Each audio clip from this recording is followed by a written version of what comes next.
தேவை என்ன சாப்பாடு பண்ணிக்கிறேன்? பிரியாணி செஞ்சு வச்சுருக்கிறேன். அதான் வேலை என்ன இருக்குது? வச்சுருக்கிறேன். மீன் வருவலா? மீன் அதான் பிரியாணி குண்டாவில் வச்சுக்கிறேன். குண்டாவில் தான் வைக்கிறேன். திறந்து காமி.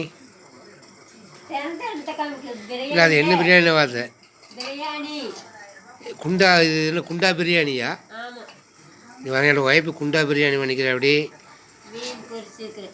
மீன் பொரிச்சிக்கிறாடி குண்டா பிரியாணி. என் ஒய்ஃப் செஞ்ச குண்டா பிரியாணிங்க மீன் பொரிச்சிக்கிறாடி. இது என்ன மீன்? நெய் மீனா என்ன? பாறையா நெய்யா? பாறை மீன். ஓ ஒய்ஃப் செஞ்ச குண்டா பிரியாணி. நீங்கள் என்னென்னமோ பிரியாணி அண்டா பிரியாணிலாம் கேள்விப்பட்டிருப்பீங்க. ஆனால் ஒய்ஃபு செஞ்ச குண்டா பிரியாணி. இது பாறை மீன்.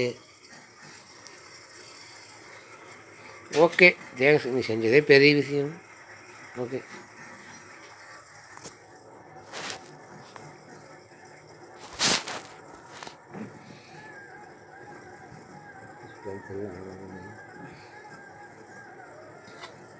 ஹலோ. ஒய்ஃப் செஞ்ச பாறை மீன். ஒய்ஃப் செஞ்ச குண்டா பிரியாணி. குண்டாவில் ஓடுறதுனால குண்டா பிரியாணி சொல்கிறீங்க. ஆனால் ஒன்லி சிக்கன் பிரியாணிங்க. அது குண்டாவில் போட்டு கொடுத்து குண்டா பிரியாணின்ட்டா ரொம்ப எடுத்துக்காதீங்க.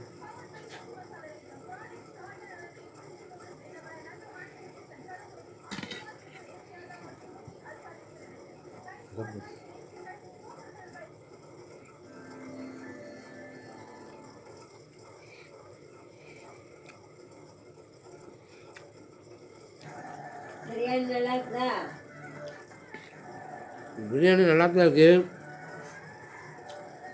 பீஸ் வந்து சிறுசாக போட்டேன். பிரியாணி நல்லா டேஸ்ட்டாக இருக்குதுங்க. பீஸ் வந்து சிறுசாக இருக்குது. இன்னும் கொஞ்சம் பெருசாக போட்டுருக்கல. சரி ஒய்ஃப் வந்து கறி வந்து கடையில் வாங்கியிருப்பா. அதை ரொம்ப சிறுசாக வெட்டிட்டேன் உங்களுக்கு. பிரியாணி டேஸ்ட்டு என் ஒய்ஃப் செஞ்சு எப்பவுமே நல்லா இருக்குங்க. பிரியாணி சமையல் செய்வேன். பிரியாணி மட்டும் இல்லைங்க, எல்லா சமையலுமே அவன் நல்லா பண்ணுவான்.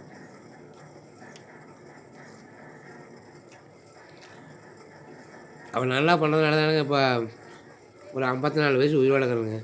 இன்னுமே இருப்பேன்னு நினைக்கிறேன்.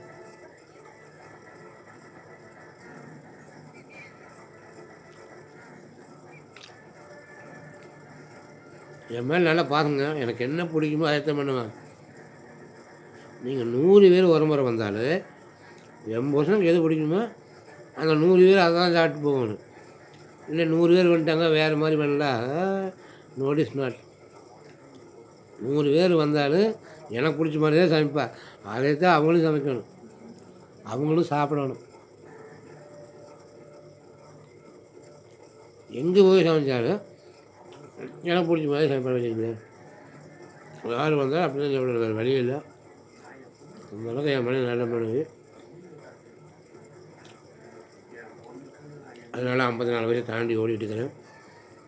இன்னும் ஓடிட்டு இருக்கிறேன். நீங்கள் லைக் பண்ணுங்கள், நல்லா லைக் பண்ணுங்கள். எவ்வளோ சாதிக்கு எவ்வளோ சொல்லி பாட்டு லைக் பண்ணத்தான் நாங்கள் லைக் பண்ணுங்கள். இன்னும் பெருசாக நான் இன்னும் பண்ணணும். நீங்கள் லைக் பண்ணுற வச்சு தான் இருக்குது. சரிங்களா? டெய்லி 5 கிலோமீட்டர் சைக்கிள் ஓட்டி வேலைக்கு போயிட்டு வரேன். Daily 5 kilometre ஓட்டுறேங்க. ஒர்க் பண்ணிட்டு வரேன். நீங்கள் பண்ணுற லைக்கில் தான் என்னோடய வாழ்க்கையே இருக்குது. எல்லாம் லைக் பண்ணுங்கள். சொந்த வீடெல்லாம் கட்டணும் எவ்வளவோ இருக்குதுங்க. நானும் வாழ்க்கையில் போராட்டுக்கிறேன், உழைச்சிட்டு இருக்கிறேங்க. வேலைக்கு போயிட்டு தான் இதே ஏதோ ஆஃபீஸ் தான் ஒரு டைம் பாஸ் தான் பண்ணிட்டு. டைம் பாஸ் பண்ணுங்க. நீங்கள் லைக் பண்ணுங்கள் முதல்ல. இதெல்லாம் கேட்டுனுங்க. ஓகே. மனம் செஞ்ச குண்டா பிரியாணி சூப்பராக இருக்குதுங்க. அவன் என்ன குண்டா போட்டால் குண்டா பிரியாணிங்கிறா, அண்டா போட்டால் அண்டா பிரியாணிங்கிறா. இப்படி மற்ற சிக்கன் பிரியாணிங்க நல்லா பண்ணிக்கிறான். பீஸ் மட்டும் சிறுசாக போட்டா. அதுதான் மற்ற விஷயம். டேஸ்ட்டெல்லாம் சூப்பராக இருக்குது. டேஸ்ட்டெல்லாம் செமையாக இருக்குதுங்க. எனக்கு பிடிச்ச மாதிரி காரமெல்லாம் இல்லாமல் எனக்கு பிடிச்ச மாதிரி நீட்டாக பண்ணணுங்க. அதிகமாக உப்பெல்லாம் போடணும். யார் பிரியாணி பண்ணாலும் உப்பெல்லாம் அதிகமாக போடாதீங்க. உப்பு அதிகமாக நீங்கள் போட்டிங்கன்னா கிட்னி பாதிக்கு. அளவாக போடுங்க. காரம் எல்லாமே அளவாக போட்டு டேஸ்ட்டாக தான் இருக்கணும். தவிர நீங்கள் ரொம்ப ஹார்டாக போட்டிங்கன்னா அது உடம்பு பாதிக்கும், கிட்னி எல்லாம் பாதிக்கும். காரமெல்லாம் கம்மியாக போட்டு அளவாக டேஸ்ட்டாக சமைச்சா நல்லது உடம்பு.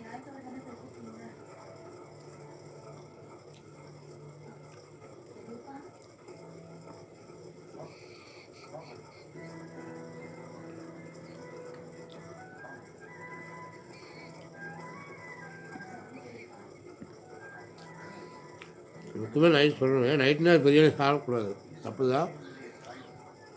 நான் மட்டும் நினைப்பேன், நைட் நேரம் சாப்பிட்றேன்.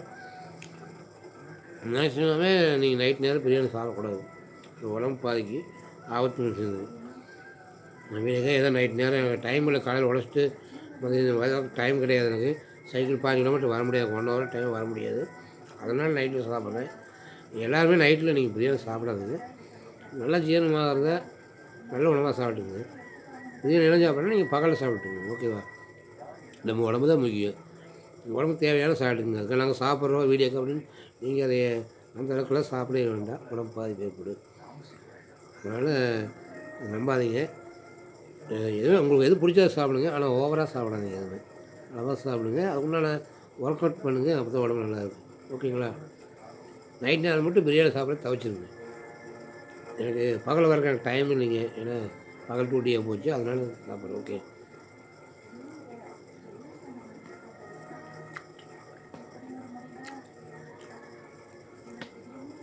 பீஸை காய்க்க முடியலைங்க, எனக்கு ரொம்ப சின்ன பீஸாக போச்சு பாருங்கள். ஆனால் பிரியாணி நல்லா டேஸ்ட்டாக இருக்குங்க.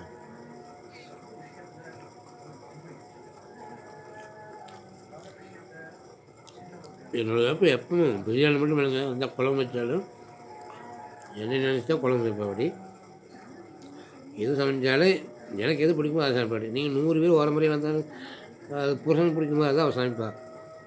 ஆமாம், அதில் எந்த மாற்றம் கிடையாது. ஏன்னா அவன் சமையல் ரொம்ப எனக்கு பிடிக்குங்க.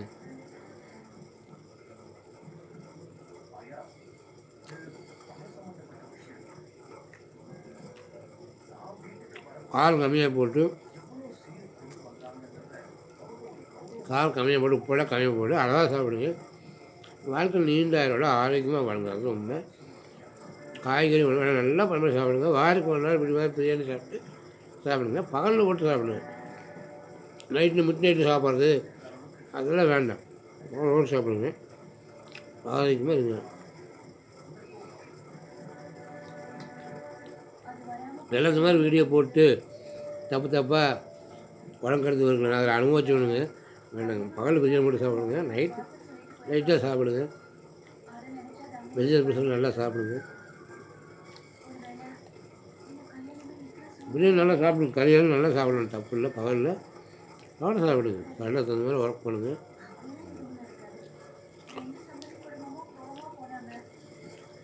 நெய்யே ஆயிலெலாம் அதிகமாக ஊற்றாதீங்க, அழகாக போட்டு சாப்பிட்டு இது பண்ணுங்க. நெய்யும் ஆயிலெலாம் அதிகமாக ஊற்றாமல் கரெக்டாக சமைச்சு கார உப்பெல்லாம் அதிகமாக இல்லாமல் அளவாக போட்டு சாப்பிட்டு உடம்பு பக்குவம் பண்ணிட்டு நீண்ட ஆயுளோட வாழலாங்க. அது மாதிரி தான் பண்ணணும். யாரோ பண்ணுறாங்க என்ன அப்படின்னு நீங்கள் பண்ணிங்கன்னா உடம்பு பாதிப்பான உடனே நீண்ட ஆயுளோட வாழணும். கரெக்டாக நீங்கள் இது பண்ணுங்கள்.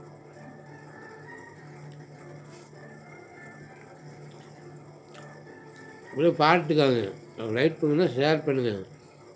ஷேர் பண்ணிடுங்க, மெயின் லைக் ஆகிக்கணும், பெல் பண்ண வந்துடுங்க. ஓகே, பார்த்தீங்கன்னா மொபைல் இது வியூஸ் வந்துக்கணுங்க, ஒரு சீரியஸ் பார்த்து பண்ணுங்கள்.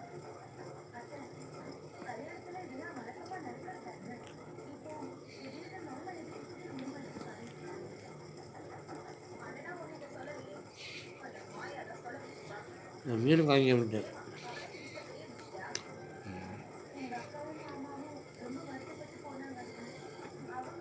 வெங்காயம் ரொம்ப உடம்புக்கு நல்லதுங்க.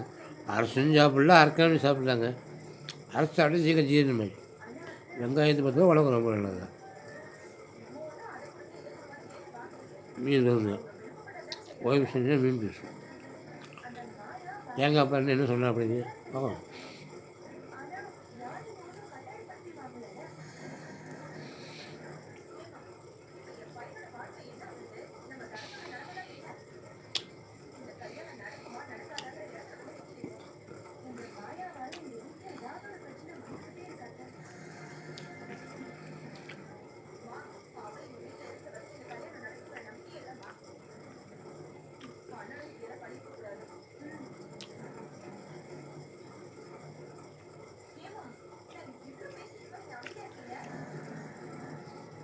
முள்ளே இல்லைங்க.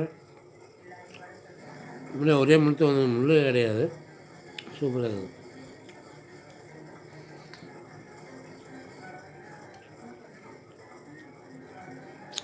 இந்த நைட்டில் வந்து சாப்பிடுங்க.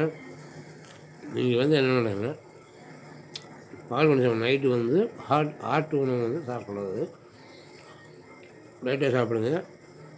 இதெல்லாம் வந்து பால் உறக்கிறதுனால நைட்டு சாப்பிட்ட சூழ்நிலை. நீங்கள் அப்படி பண்ணாதீங்க. பகலில் சமைச்சு பகலில் சாப்பிடுங்க. அப்போ உடம்பு நல்லாயிருக்கும். சரிங்களா? ஒரு முள் இல்லைங்க மீனில். உங்கள் முன்னாடி சாப்பிட்றேன். ஒரு முள் இல்லை. டேஸ்ட்டாக இருக்குதுங்க. ஏன்னா என் மனைவி வந்து நினைச்சாவே எனக்கு என்ன நினச்சி தான் அவள் சமைப்பான்.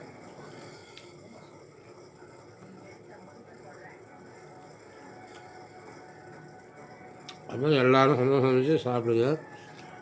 பகலில் சமைச்சு சாப்பிடுங்க. நைட்டில் சாப்பிடாதுங்க. பகல் டூட்டிங்கனால வேறு வழி இல்லை. எண்ணெயெல்லாம் அதிகமாக சேர்த்தாதீங்க. எண்ணெயெல்லாம் அதிகமாக சேர்த்தாமல் நெய்யெல்லாம் அதிகமாக சேர்த்தாம சமைச்சு சாப்பிடுங்க. அப்படி நெய் எண்ணெய் அதிகமாக சேர்த்தாமல் நீங்கள் சமைச்சாலே யாருக்கும் எந்த பாதிப்பும் வராது. இது உண்மையான அடிப்படை. நெய் எண்ணெய் அதிகமாக சேர்த்தாதீங்க. சமைச்சாலே உங்களுக்கு ஆரோக்கியம் தான். ஓகேங்களா? குழந்தைட்டு நல்லா இருக்கணும்.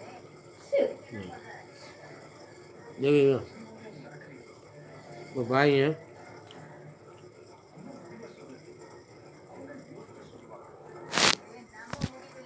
க்ளோஸ்